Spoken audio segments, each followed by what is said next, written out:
సూర్యగ్రహణానికి దేవతారాధనకి సంబంధం ఏమిటి అంటే, మాకు క్షేత్రాల లోపల అనుష్ఠానం చేసి యంత్రాలు ప్రతిష్ఠ చేస్తాం. అవి మోర్ బిగ్ కాపర్ ప్లేట్స్ తోటి ఉంటాయన్నమాట. అలాగే నవరత్నాలు ఇవన్నిటిని పెట్టి ఈ ప్రపంచంలో ఉండేటటువంటి శక్తి అక్కడ కేంద్రీకృతం కావాలనే ఉద్దేశంతో మంత్రశాస్త్రంతో మేము అక్కడ అనుష్ఠానాలు చేస్తాం. కాబట్టి గుళ్ళు మూసేస్తారు, అయినప్పటికీ ఒక్క గుడి తెరిచి ఉంటుంది. అదే రాహుకేతువులకి సంబంధించినటువంటి శ్రీకాళహస్తి క్షేత్రం. కాళహస్తి క్షేత్రంలో చక్కగా దేవుడికి అక్కడ ఆ రోజు గ్రహణ సమయంలో కూడా జరుగుతుంది. తిరుమల లాంటి క్షేత్రాలు కూడా మూసేస్తారు. ఇళ్లల్లో ఎక్కువగా గర్భిణీ స్త్రీలు కదలికలు లేకుండా ఉండడం అనేది మంచిది. కారణం ఏమిటి అంటే, మనకి చాలా అద్భుతమైనటువంటి ఎక్స్పెరిమెంట్స్ చేశారండి. ఇవాళ సైంటిఫిక్ గా కూడా గ్రావిమీటర్ ఎక్స్పెరిమెంట్స్ గ్రావిమీటర్ మీద చేసినటువంటి ఎక్స్పెరిమెంట్స్ లో మనకి తేలింది ఏంటి అంటే, మనకి చాలా గ్రావిటేషనల్ చేంజెస్, చాలా విపరీతమైన గ్రావిటేషనల్ చేంజెస్ అనేటటువంటివి జరుగుతాయి.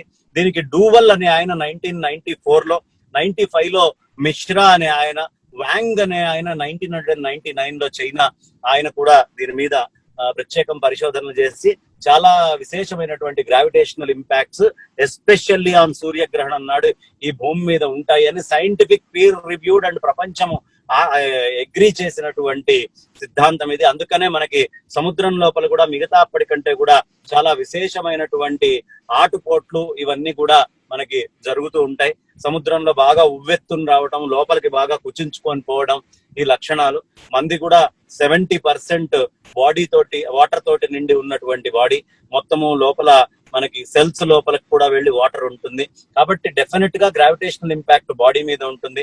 అందుకనే మీకు ఆస్ట్రోనాట్స్ ని పైకి పంపించేటప్పుడు గ్రావిటేషనల్ ఇంపాక్ట్ కి వీళ్ళు తట్టుకోగలరా, 1 లో ఉంటే ఎలా ఉంటారు, 0.8 లో ఎలా ఉంటారు, 1 దాటితే ఎలా ఉంటారు, ఇలాంటి ల్యాబ్స్ ని మనకి భూమి మీద పెట్టి కూడా చూపిస్తారు.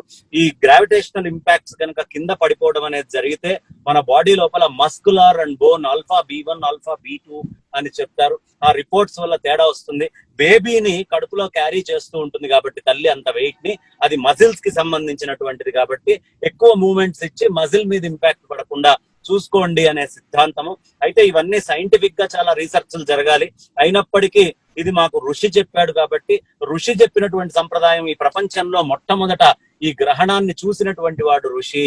ఏనాడు మనకి ఐన్స్టీన్ గారు ఆయన యొక్క థియరీని చెప్పక ముందు, మనకి అట్లాగే థామ్సన్ గారు ఆటమ్ ని డివిజన్ చేయటం ఎట్లా అనేది చెప్పక ముందు, ఈ లైట్ కి సంబంధించినటువంటి రే మీద రీసెర్చ్లు జరగనటువంటి నాడు, గెలీలియో గారు టెలిస్కోప్ అనేది కనుక్కోక ముందు నాడే మనకి గ్రహాలకి మధ్యలో డిస్టెన్సెస్ ని క్యాలిక్యులేట్ చేసి గ్రహాల యొక్క ఇంపాక్ట్ భూమి మీద ఎలా ఉంటుంది అని చెప్పిన సంస్కృతి మనది. ఒకవేళ మనకి తెలియదు అని మనం అనుకోవాల్సిన పని లేకుండా అద్భుతమైనటువంటి గుళ్ళు అంటే సైన్స్ ని ఆర్కిటెక్చర్ తోటి కూడా ఇంటర్లింక్ చేస్తూ, మనం హంపి వెళ్తే హంపిలో అద్భుతంగా కట్టినటువంటి గుడి సూర్యుడు ఎటున్నా దాని నీడ ఇన్వర్టెడ్ ఇమేజ్ ఒక ఎకరం దాటి పడేట్టుగా, మన ఛాయా సోమేశ్వర ఆలయంలో ఛాయని ఎలా బంధించి తీసుకొచ్చి పెట్టచ్చు, ఏ విధమైన ఆర్కిటెక్చర్ ఉంటే ఆస్ట్రోనామికల్ గా ఉండే చేంజెస్ ని బట్టి కన్స్ట్రక్షన్స్ ఎలా చేయాలి అనే విషయాన్ని కూడా మన పూర్వీకులు తెలుసుకున్నారు. నాసా నుంచి కూడా ఇవాళ అథెంటిక్ గా అఫీషియల్ ఇన్ఫర్మేషన్ సైంటిస్టులు భారతదేశానికి వచ్చి కడపయాది నెంబర్ సిస్టమ్ ఏంటి, పంచభూత సంజ్ఞ ఏంటి, ఈ పూర్వీకులైనటువంటి ఆర్యభటుడు వీళ్ళందరూ ఎలా చెప్పారు, ఆర్యభటుడు ఫాలో అయినటువంటి నెంబర్ సిస్టమ్ వేదాల్లో చెప్పబడింది ఏదుంది, ఇవన్నీ కూడా నేర్చుకుంటున్నటువంటి తరుణం. కాబట్టి ఖచ్చితంగా మన ఋషి మనకి చెప్పాడు. ఆయన దర్భపుల్ల వేసుకోమన్నాడు. ఒకవేళ దర్భపుల్ల వేసుకోవటం ఎందుకు అని ఎవరైనా అడగచ్చు. దర్భపుల్ల వేసుకోవడం వల్ల సైంటిఫిక్ గా నాకు ఈ దోషాలు వస్తాయని కానీ, నాకు ఈ కష్టం వస్తుందని కానీ ఎక్కడా చెప్పబడలేదు. ఏ సైంటిఫిక్ రీసెర్చ్లు జరగలేదు. కాబట్టి సైంటిఫిక్ రీసెర్చ్లు జరిగి నేను వేసుకునేటటువంటి నా ఆచారం వల్ల పక్కవాడికో ఎదురువాడికో ఏదో ఇబ్బంది వస్తుంది అనుకున్నప్పుడు నా ఆచారాన్ని నేను మార్చుకోవాలి. కానీ అలాంటి ఇబ్బందులు ఏమీ లేవు. జాగ్రత్తగా చేసుకోమన్నారు. పూర్వం పంచాంగంలో సూర్యగ్రహణం అప్పుడు సూర్యుడిని చూడకూడదు అని మన పూర్వీకులు చెప్పారు. ఇవాళ అదే సైన్స్ చెప్తోంది. నేకుడ్ ఐ తోటి సూర్యుడిని చూడకండి, కళ్ళ మీద ఇంపాక్ట్ ఉంటుంది, దానికి తగ్గటువంటి ఫోటో ఫ్రేమింగ్ గ్లాస్ పెట్టుకోండి. ముందు చూడకూడదు అని చెప్పిన వాడు ఋషే కదా, తర్వాత కదా సైన్స్ లో వచ్చి ఈ కండిషన్ లో అయితే చూడొచ్చు అని చెప్పింది. అప్పుడు ఆ గ్లాసెస్ అవైలబిలిటీ లేదు కాబట్టి చూడొద్దు అని యూనివర్సల్ గా డిక్లేర్ చేయడం జరిగింది. ఆ సమయంలో ఇళ్లలో కూర్చోండి. పిల్లలకి ఇంకా సెన్సిటివ్ గా ఉంటుంది కాబట్టి బయటికి వెళ్లి సూర్యుడిని చూశారనుకోండి, మీరు వద్దు ఎళ్ళన్నా తిరుగు అని రోడ్డు మీద వదిలేస్తే ఆ కంటికి పెట్టుకొని చూడొచ్చు, వాడు కోతి వేషాలు వేస్తూ తీసి పైకి చూడొచ్చు.